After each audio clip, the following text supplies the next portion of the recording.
Curry అయితే ready అయిపోయింది. ఈ కర్రీ జొన్న రొట్టెకు, చపాతీకి, పూరికి, రైస్లోకి దేంట్లోకైనా బాగుంటుంది. చాలా టేస్టీగా ఉంటుంది. మటన్ ఫ్లేవర్ వస్తుంది, బాగుంటుంది. మటన్ లాగా ఉంటుంది సేమ్. వేడి చేసి తీసుకున్న అందులోకి ఇప్పుడు మిల్ మేకర్ వేసేసుకుందాం. నీళ్ళు వేడి చేయాలి. వేడి చేసి మిల్ మేకర్ అందులోకి వేసుకోవాలి. వేసుకొని ఇట్లా స్పూన్తో కలపాలి. ఇవి అన్నీ పైకి తేలుతాయి. పైకి తేలకుండా ఇలా కలిపేసుకోవాలి. కొంచెం సాల్ట్ వేసేసుకుందాం. ఇవన్నీ ఇట్లా లోపలికి అనాలి. ఇట్లా పైకి ఒక 10 నిమిషాల వరకు ఉంచేద్దాం. ఇట్లా మిల్ మేకర్ కర్రీలో కావాల్సిన మసాలా రెడీ చేసుకుందాం. 4 ముక్కలు కొబ్బరి, ఒక 5-6 ఎల్లిపాయలు, 4 లవంగాలు, 2 ఇలాచీలు, ఒక 1/2 ఇంచు దాల్చిన చెక్క. ఇవన్నీ ఇప్పుడు మిక్స్ పట్టేసుకుందాం. టమాటాలు కట్ చేసి తీసుకున్నా. ఇవి కూడా ఇందులో వేసి మిక్సీ పట్టేసుకుందాం. ఫస్ట్ కొంచెం ఇవి పట్టినాక నెక్స్ట్ వేసి పట్టేస్తాను. పేస్ట్ చేస్తారు రెండొకటి వేసి. మిల్ మేకర్ అయితే మెత్తగా నానిపోయినాయి. ఇగో ఇవన్నీ ఇప్పుడు ఇందులోకి వెళ్ళి తీసేయాలి. వాటర్ అన్నీ పిండేసుకోవాలి. ఇట్లా పిండుకొని పక్కకి తీసి పెట్టేసుకోవాలి. ఇట్లా మరీ గట్టిగా ఏం పిండవద్దు. మామూలుగా ఇట్లా పిండేస్తే వాటర్ అన్నీ వచ్చేస్తాయి. చాలా ఫ్లఫీగా వచ్చినాయి. ఇట్లా నాని నీట్గా వచ్చినాయి. ఇప్పుడు ఈ ప్యాన్లోకి ఆయిల్ వేసేసుకుందాం. ఆయిల్ సరిపోయినంత వేసుకోవాలి. వేసి మిల్ మేకర్ ఇదివరదాకా వాటర్ అన్ని పిండేసి పెట్టేసినాం కదా, ఇవి ఇందులోకి వేసుకొని ఫ్రై చేసుకున్నాం. అన్నీ మొత్తం ఒకసారి వేసి మంట మీడియం ఫ్లేమ్లో పెట్టి ఫ్రై చేసుకోవాలి. ఫ్రై చేసుకోవాలి. ఇలా వాటర్ అన్నీ ఇంకిపోవాలి. ఆ వాటర్ అన్నీ గుంజేసేదాకా ఫ్రై చేసుకుంటే బాగుంటుంది. స్మెల్ రాకుండా ఉంటుంది, పచ్చివాసన రాదు. కర్రీ చాలా టేస్టీగా వస్తుంది ఇట్లా ఆయిల్ వేసి ఫ్రై చేసుకుంటే. ఫ్రై చేసుకోవాలి. ఇవి మాడకుండా ఇవైతే ఫ్రై అయిపోయినాయి. ఇవి ఇప్పుడు ఒక బౌల్లో తీసి పెట్టేసుకుందాం పక్కకి. మేకర్ ఫ్రై చేసిన అదే ప్యాన్ పెట్టేసిన. ఇప్పుడు ఆయిల్ వేసేసుకుందాం. ఆయిల్ ఒక 2-3 స్పూన్ల వరకు వేసేసుకోవాలి. ఇప్పుడు ఇందులో ఒక 1/2 టీ స్పూన్ జీలకర్ర వేసేసుకుందాం. 1 బిర్యానీ ఆకు, అన్నం కట్ చేసి పెట్టుకున్న ఉల్లిగడ్డ 1, ఒక పచ్చిమిర్చి. ఉల్లిపాయ మంచిగా గోల్డ్ బ్రౌన్ కలర్ వచ్చేసింది. ఈ కలర్ వచ్చేంత వరకు ఆయిల్లో మంచిగా ఫ్రై చేసుకోవాలి. ఇప్పుడు ఇందులోకి పసుపు వేసేసుకుందాం. 1 స్పూన్ పసుపు. అల్లం పేస్టు ఇంట్లో దంచింది తీసుకోవాలి. ఇంట్లో దంచింది అయితే మంచిగా ఉంటుంది, కూర మంచి టేస్ట్ వస్తుంది. బయట ఉన్నదైతే బాగుండదు. ఇంట్లో దంచి పెట్టుకున్న వేసేసుకోవాలి. వేసుకొని ఇదంతా మంచిగా కలుపుకోవాలి. ఇప్పుడు ఇందులోకి మసాలా పేస్ట్ పట్టేసి పెట్టేసుకున్నాం కదా, మసాలా పట్టి టమాటా మసాలాలు అన్నీ వేసి పట్టినాయి కదా. ఇప్పుడు ఈ పేస్ట్ వేసుకున్నాం. ఇంకా అల్లం పేస్ట్ వేగిపోయింది మంచిగా. నీట్గా కలుపుకోవాలి. మంట చిన్నగా పెట్టేసుకోవాలి, మీడియంలో పెట్టుకోవాలి. చిన్నగా పెట్టి కలుపుతూ ఉడికించుకోవాలి. ఇప్పుడు ఇది ఒక 5-6 నిమిషాలు మంట చిన్నగా పెట్టి ఉడికించుకోవాలి. ఇందులోకే ధనియాల పొడి వేసుకుందాం. నేను ధనియాలు వేయలేదు, అందులోకి 1 టీ స్పూన్ ధనియాల పొడి వేస్తాను.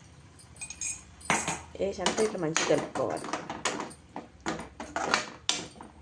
అంతా నీట్గా కలిపేసి మూత పెట్టి ఉడికించుకోవాలి. ఇంకా 4-5 నిమిషాల వరకు ఉడకనివ్వాలి దీన్ని మంచిగా. ఆయిల్ అంతా పైకి వేయాలి. ఇంకా ఉడకాలి, కొంచెమే ఉడికింది. అడుగంటలు కలపకుంటుంటే ఇట్లా కలుపుతూ ఉడికించుకోవాలి దీన్ని. కారం వేసేసుకుందాం. కారం సరిపోయినంత వేసుకోవాలి, మీ టేస్ట్కి తగ్గట్ల. నేనైతే 1 స్పూన్ వేస్తున్నాను. అందులో కాయలు తెచ్చి పట్టించుకున్న కారం కొనుక్కున్నది కాదు. కారం ఎక్కువ ఉంటుంది, కొంచెం తక్కువ వేసుకుంటాం. అలాగే సాల్ట్ వేసుకుందాం, 1 స్పూన్ సాల్ట్. ఇప్పుడు ఇది అంతా నీట్గా కలిపేసి ఇంకొక 4-5 నిమిషాలు మళ్ళీ ఉడకనివ్వాలి దీన్ని. కారం గిట్ట పచ్చివాసన అయ్యేంత వరకు ఉడకనిచ్చుకోవాలి. కారం, టమాటా పేస్ట్, మసాలాలన్నీ మంచిగా ఉడకాలి. మూత పెట్టి ఇంకొక 2 నిమిషాలు ఉడకనిచ్చేస్తాం. ఇలా ఆయిల్ అంతా ఇట్లా పైకి తేలే వరకు ఉడికించుకోవాలి. దీన్ని మంచిగా ఉడికిపోయింది మసాలా అంతా నీట్గా. పచ్చివాసనతో పోయి మంచి స్మెల్ వస్తుంది. మసాలా అంతా రెడీ అయింది. ఇప్పుడు మిల్ మేకర్ రెడీ ఏంపి పక్కన పెట్టేసుకున్నాం కదా. ఇప్పుడు ఇందులో వేసుకున్నాం. వేసి మసాలా పట్టేంత వరకు ఇట్లా మంచిగా కలుపుకోవాలి నీట్గా.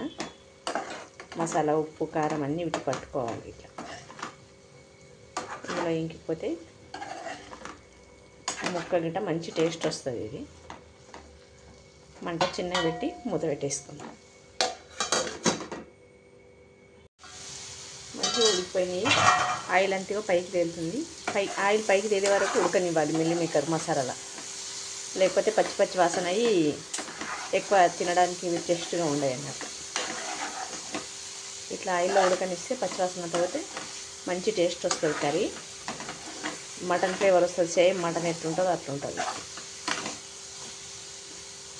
ఇంకొక 2 నిమిషాలు ఉడకనివ్వాలి. దీన్ని ఉడికినాక కొన్ని వాటర్ వేసేసుకుంటాం. మూత పెట్టేస్తాం. ఇప్పుడు వాటర్ వేసేసుకున్నాం. ఇందులో వాటర్ కొన్ని వేసుకోవాలి. మరి చిక్కగా కాకుండా అట్లాగే చేసుకుంటే ఫ్రై చేసినట్టు అవుతుంది. ఇప్పుడు ఇందులోకి కొంచెం గరం మసాలా వేస్తున్నాం. మటన్ మసాలా వేసుకుంటే మంచి ఫ్లేవర్ వస్తుంది. మటన్ ఫ్లేవర్ వస్తుంది. సేమ్ మటన్ ఎట్లుంటుందో ఇది అట్లే ఉంటుంది. ఫ్లేవర్ గురించి కొంచెం వేసుకుంటున్నాను నేను. ఇది మీ ఆప్షన్. నేనైతే వేసేసి ఇంకా గ్రేవీ ఇంకా పల్సగా కావాలంటే ఇంకా కొన్ని వాటర్ వేసుకోవచ్చు. అంటే చికెన్ ఉండాలంటే కొన్ని వేసుకుంటే సరిపోతుంది.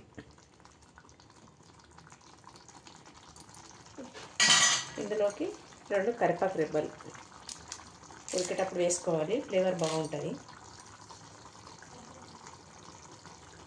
కరివేపాకు మూత పెట్టేసి ఇంకో 2 నిమిషాలు ఉడకనిద్దాం. కర్రీ అయితే రెడీ అయిపోయింది. వాసన అయితే సేమ్ మటన్ ఎట్లా వస్తుంది అట్లా వస్తుంది. మంచి వాసన వస్తుంది. కమ్మటి వాసన కర్రీ. మీరు ఎలా చేస్తారో ఒకసారి కామెంట్ చేయండి. మా ఛానల్ మీకు నచ్చితే షేర్ చేయండి, లైక్ చేయండి, సబ్స్క్రైబ్ చేసుకోండి. చాలా బాగా వచ్చింది కర్రీ అయితే రెడీ అయిపోయింది. ఇందులోకి ఒక 2 రెబ్బలు కొత్తిమీర వేసేసుకుందాం. కస్తూరి మెంతి ఉంటే అది వేసుకోవచ్చు. నేనైతే వేస్తలేను కస్తూరి మెంతి. 2 రెబ్బలు కొత్తిమీర వేసుకుంటే చాలా టేస్టీగా వస్తుంది కర్రీ.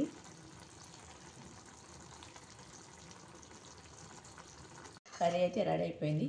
ఈ కర్రీ జొన్న రొట్టెకు, చపాతీకి, పూరికి, రైస్లోకి దేంట్లోకైనా బాగుంటుంది. చాలా టేస్టీగా ఉంటుంది. మటన్ ఫ్లేవర్ వస్తుంది. బాగుంటుంది. మటన్ లాగా ఉంటుంది సేమ్.